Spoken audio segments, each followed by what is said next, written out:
এখন আর বন্দুকের নলে নয়, বরং মিসাইলের নিশানায় বসে আলোচনার টেবিলে বসার শর্ত ঠিক করা হচ্ছে।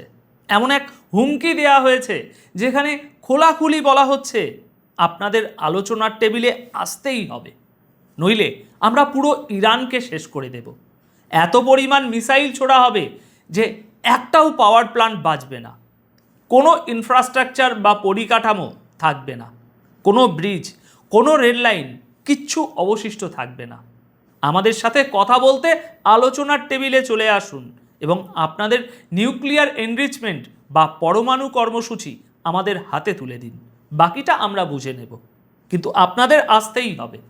এই গর্জন তেহরান শুনুক বা না শুনুক, ইসলামাবাদ কিন্তু ঠিকই শুনে নিয়েছে, কারণ হোয়াইট হাউস সরাসরি ইসলামাবাদকে মেসেজ দিয়ে দিয়েছে আপনারা প্রস্তুতি নিন।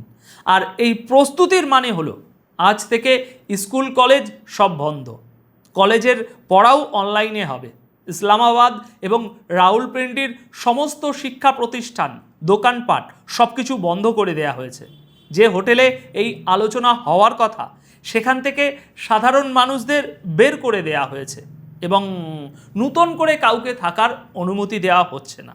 হোটেলের চারপাশের বহুতলগুলোতে হাতে বন্দুক নিয়ে নিরাপত্তারক্ষী মোতায়েন করা হয়েছে। হোয়াইট হাউসের তরফ থেকে ইসলামাবাদকে এই কড়া নির্দেশ দেওয়া হয়েছে। একদিকে হোয়াইট হাউস তেহরানকে হুমকি দিচ্ছে, আর অন্যদিকে তেহরানও খোলাখুলি বলছে আমেরিকা দাদাগিরি দেখানোর কে, আমাদের পরমাণু কর্মসূচি কেড়ে নেওয়ার অধিকার ওদের কে দিল?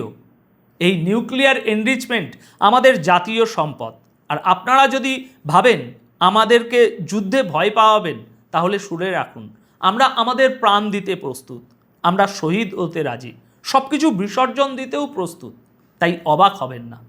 আমেরিকা ধরেই নিয়েছে যে আগামীকাল অর্থাৎ মঙ্গলবার আলোচনা হবে, আর সোমবার অর্থাৎ আজ জেডি ভ্যান্স ইসলামাবাদের উদ্দেশ্যে রওনা হবেন এবং সন্ধ্যের মধ্যেই তিনি সেখানে পৌঁছে যাবেন। তার সাথে থাকবেন উইটকফ এবং ট্রাম্পের জামাই সহ সেই একই টিম এই আলোচনায় অংশ নেবে। ইসলামাবাদে সেই একই হোটেল থাকবে, একইভাবে নিরাপত্তারক্ষীর উপস্থিতিও থাকবে, কিন্তু এবার সারা বিশ্ব থেকে আসা সাংবাদিকদের জন্য সেই সুযোগ বা জায়গা থাকছে না, যা প্রথম দফার আলোচনায় ছিল। কারণ এবার মিসাইলের নিশানায় রেখে এই আলোচনার ঘোষণা দেয়া হয়েছে। কিন্তু তেহরান একদমই প্রস্তুত নয়, তাদের রেভলিউশনারি গার্ডও রাজি নয়। তাদের প্রশ্ন, এটা কেমন আলোচনা যেখানে আপনারা আমাদের উপর অর্থনৈতিক অবরোধ চাপিয়ে রেখেছেন, আবার মুখে যুদ্ধবিরতির কথা বলে আলোচনার টেবিলে আসার কথা বলছেন? এটা অসম্ভব, আমরা আসবো না, কোনো আলোচনা হবে না, আর আপনারা সোশ্যাল মিডিয়ায় বসে কোনো সিদ্ধান্ত নেবেন না। আমাদের এখানে সিদ্ধান্ত নেবেন আমাদের সুপ্রিম লিডার খামেনি। তিনি যে সিদ্ধান্ত নেবেন তার উপরে ভিত্তি করেই ইরান থেকে কাউকে ইসলামাবাদে যেতে হলে সে যাবে। যে কোনো সিদ্ধান্তের চূড়ান্ত সিলমোহর দেবেন সুপ্রিম লিডার খামেনি। তিনি এখন কোথায় আছেন তা কেউ জানে না, কারণ তার জীবনের ঝুঁকি রয়েছে। তিনি কোনো বাংকারে আছেন, কোন বাংকারে আছেন কারোর জানা নেই, কিন্তু সবাই জানে ইস্পাহানের বাংকারের নিচেই নিউক্লিয়ার এনরিচমেন্ট বা পরমাণু কর্মসূচি চলছে। আমেরিকা এটা ভালো করেই জেনে গেছে যে প্রচুর পরিমাণে মিসাইল এবং ড্রোন এই মুহূর্তে বাংকারগুলোতে রেভলিউশনারি গার্ডের হাতেই রয়েছে। তাহলে এই আলোচনা যদি না হয়, তবে কি সত্যি ট্রাম্প মিসাইল ছুড়বেন? ইসলামাবাদ কি সত্যি এইসব প্রস্তুতি শুধু হাওয়ায় ভাসিয়ে করছে? আমার মনে হয় আজ আমাদের প্রতিটি শব্দ খুব মনোযোগ দিয়ে শোনা উচিত। যে কথা হোয়াইট হাউস বলছে, যে কথা তেহরান আলোচনা করছে, আর যার ভিত্তিতে হোয়াইট হাউসের নির্দেশে ইসলামাবাদ নিজেদের প্রস্তুতি নিচ্ছে। যদিও পাকিস্তানের সেনাপ্রধান আসিফ মুনিরের কাছে এমন কোনো খবর নেই, আর আইএসপিআরের তরফ থেকেও এমন কোনো দাবি করা হয়নি যে ইরান আলোচনার জন্য রাজি হয়েছে। একদমই না। আসিফ মুনির তেহরান ঘুরে এসেছেন ঠিকই, কিন্তু তার হাত খালি। ঠিক যেমন প্রথম দফার 21 ঘন্টার আলোচনার পর জেডি ভ্যান্সের হাত খালি ছিল, আর তিনি চরম হতাশা নিয়ে ওয়াশিংটনে ফিরে গিয়েছিলেন। তাহলে এর আসল মানে কি? আমেরিকা বা ট্রাম্প কি এমন এক ফাঁদে আটকে গেছেন যেখানে দাঁড়িয়ে তারা তাদের শেষ চালটা খেলতে চাইছেন? তারা কি গোটা বিশ্বকে এটা দেখাতে চাইছেন যে আমরা সব রকম চুক্তির জন্য প্রস্তুত ছিলাম, কিন্তু তেহরান সাড়া দেয়নি বলেই আমরা ইরানকে শেষ করে দেব বা ধ্বংস করে দেব? নাকি এটা একটা প্রচণ্ড মানসিক চাপ যার জন্য ইসলামাবাদকেও পুরোপুরি প্রস্তুত করা হয়েছে? এমনকি C-17 বিমানও নূর খান বিমানবন্দরে অবতরণ করেছে এবং ইসলামাবাদে এই বিমান নামার পর প্রস্তুতি আরও জোরদার হয়েছে। কিন্তু একটু দাঁড়ান, এই প্রতিটি কথার গভীরতা আপনাদেরকে বুঝতে হবে। আগে এই অবতরণ করা বিমানটির দিকেই একবার তাকান। এটা আমেরিকার প্রস্তুতি, এটা ইসলামাবাদকে প্রস্তুত থাকার একটা কড়া নির্দেশ। তবে আন্তর্জাতিক কূটনীতিতে এই প্রথমবার আমেরিকা পুরোপুরি তৈরি। হোয়াইট হাউস সবুজ সংকেত দিয়েছে, কে যাবে সব ঠিক হয়ে গেছে, কিন্তু ইরান সরাসরি বলে দিয়েছে একেবারেই না। আগে অর্থনৈতিক অবরোধ তুলুন, তবেই কোনো আলোচনার কথা ভাবা যেতে পারে।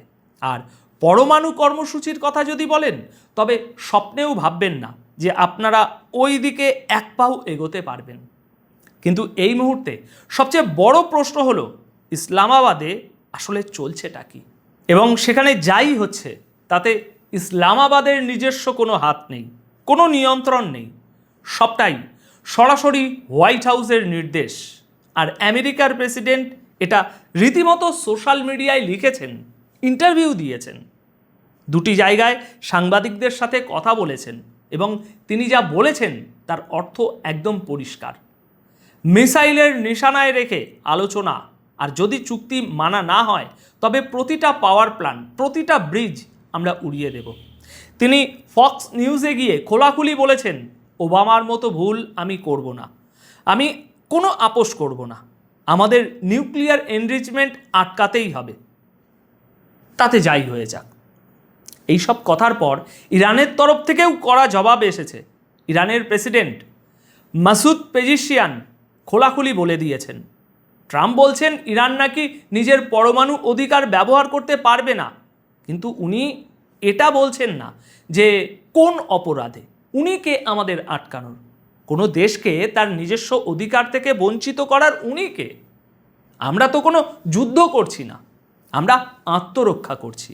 আর এই আত্মরক্ষা করতে গিয়ে যদি আমরা শহীদও হয়ে যাই তাতেও ক্ষতি নেই, কিন্তু আমরা কিছুতেই মাথা নত করব না। আত্মরক্ষার স্বার্থে যদি যুদ্ধ করতে হয় আমরা প্রস্তুত আছি। এটা স্পষ্টতই একটা না, এটা একটা সরাসরি প্রত্যাখ্যান। এর উদ্দেশ্য হলো হোয়াইট হাউসের এই আগ্রাসী পদক্ষেপকে আটকে দেওয়া। কিন্তু হোয়াইট হাউস অন্য কিছুই ঠিক করে রেখেছে। ট্রাম্প যা লিখেছেন, ইন্টারভিউতে যা বলেছেন, তার প্রতিটা শব্দ খেয়াল করুন।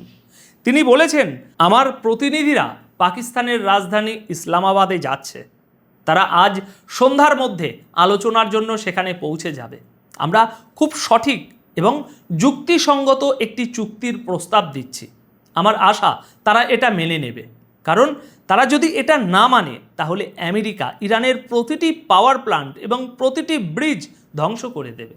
যদি এই আলোচনা ব্যর্থ হয় তবে আর কোনো ছাড় দেওয়া হবে না। ইরানের ব্রিজ এবং পাওয়ার প্ল্যান্ট খুব দ্রুত এবং খুব সহজেই গুড়িয়ে দেওয়া হবে। ট্রাম্প আরও বলেছেন, ইরান শনিবার হরমুজ প্রণালীতে গুলি চালিয়ে যুদ্ধবিরতির চুক্তির লঙ্ঘন করেছে। যদিও অবরোধ আমরা করেই রেখেছিলাম, তবু তারা গুলি কেন চালালো? এতে তো ক্ষতি তাদেরই হচ্ছে। প্রতিদিন তাদের $50 কোটি ক্ষতি হচ্ছে, আমেরিকার এতে কোনো ক্ষতি নেই। আর এর জবাবে যখন ইরানের কমান্ডাররা সামনে আসেন তখন তারা খোলাখুলি বলেন, আমেরিকা আসলে ইসরায়েলের জন্য যে যুদ্ধে ঝাঁপিয়ে পড়েছে সেখানে তাদের শুধু হারানোরই আছে, পাওয়ার কিছু নেই।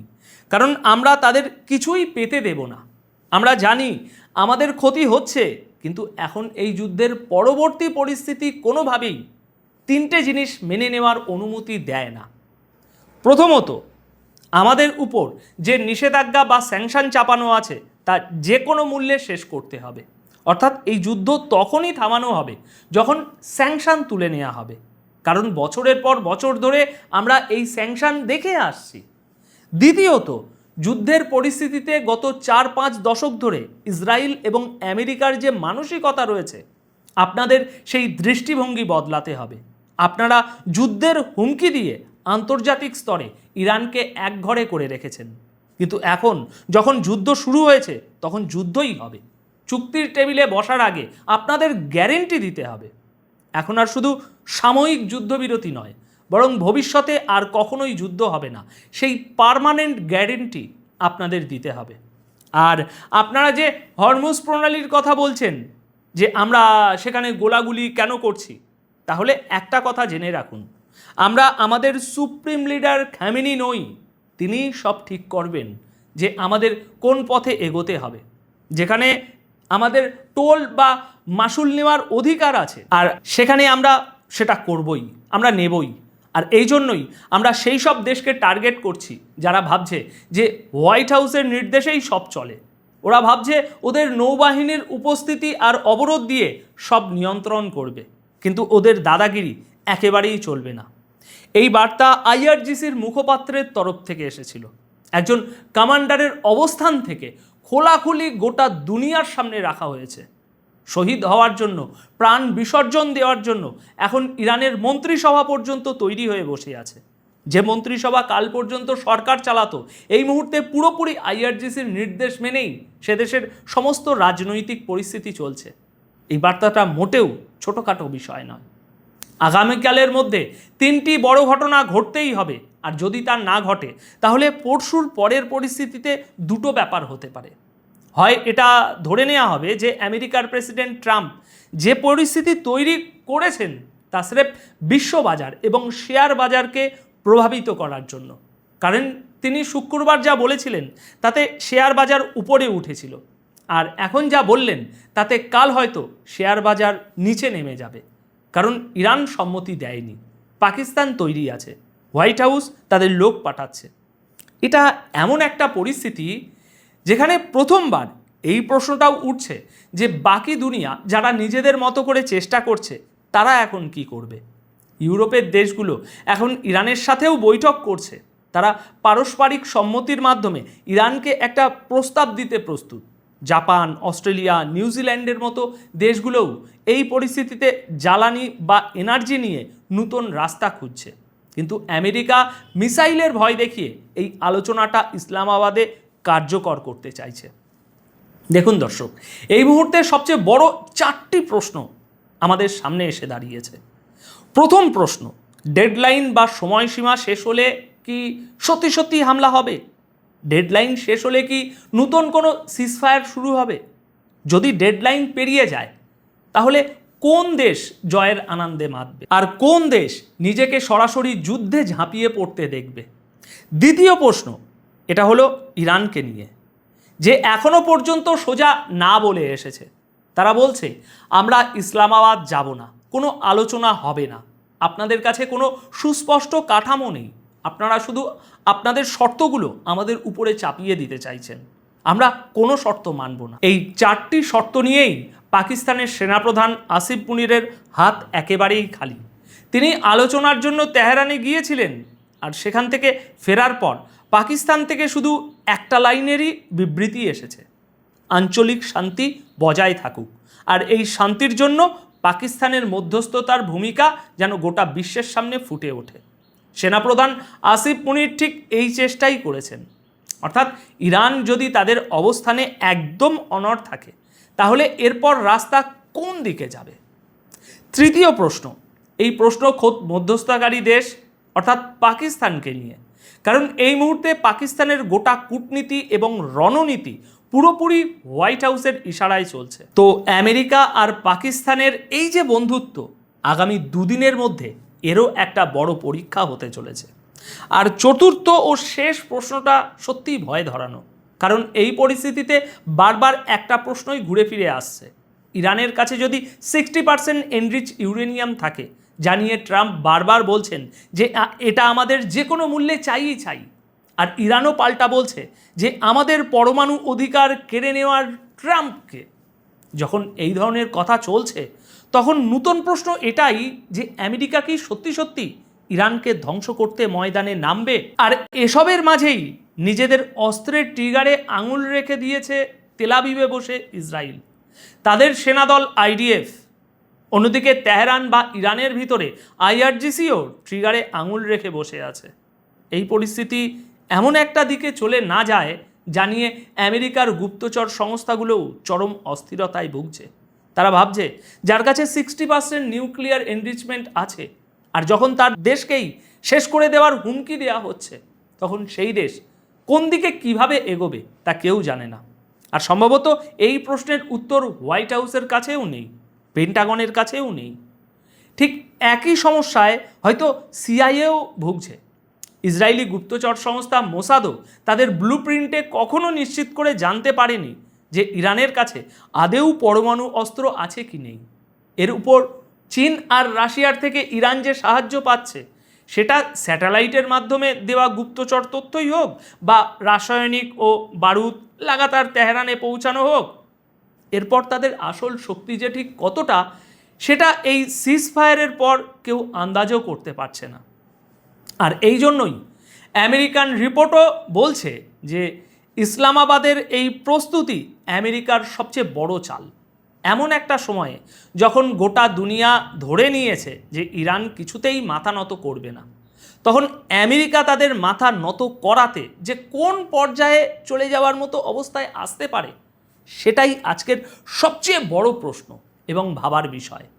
আজকের এই প্রশ্নগুলোকে বরং প্রশ্নই থাকতে দিন, কারণ আজ সন্ধ্যায় জেডি ভ্যান্স এবং তার 2 সহযোগী ইসলামাবাদে পৌঁছাবেন, আর ইরান এখনও পর্যন্ত নিজেদের না অবস্থানেই অনড় রয়েছে। সুতরাং দেখা যাক সামনে এই পরিস্থিতি কোন দিকে যায়। অনেক অনেক ধন্যবাদ আপনাদের সকলকে।